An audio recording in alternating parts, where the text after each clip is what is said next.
क्योंकि उसके दो बड़े भाइयों की पत्नियां पहले ही परिवार की दौलत लेकर भाग चुकी थीं। इसलिए माता पिता डरते थे कि कहीं तीसरी बहू भी लालच में शादी न करे। इसलिए उन्होंने बेटे से कहा, इस बार गरीब बनकर शादी करना, ताकि पता चले लड़की दिल की कैसी है। शादी के बाद लड़की अपने पति के घर पहुंची, लेकिन घर में कदम रखते ही वो हैरान रह गई। घर में एक भाई लाइलाज बीमारी से पीड़ित, दूसरा भाई मानसिक रूप से अस्थिर, सास अपाहिज और ससुर लकवाग्रस्त दिखाई दिए।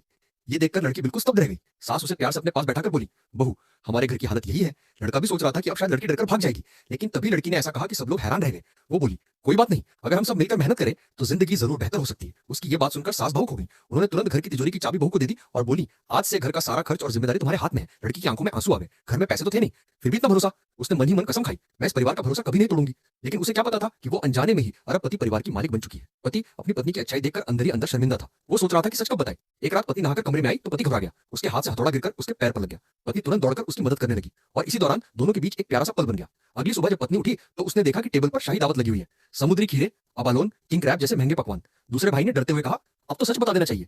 लेकिन पत्नी बोली, नहीं, शायद माँ पिताजी सोच रहे होंगे कि मुझे साधारण खाना पसंद नहीं आएगा, इसलिए उन्होंने इतना खर्च किया है। आगे से इतना खर्च मत कीजिए, मैं साधारण जीवन में भी खुश हूँ। उसकी ये बात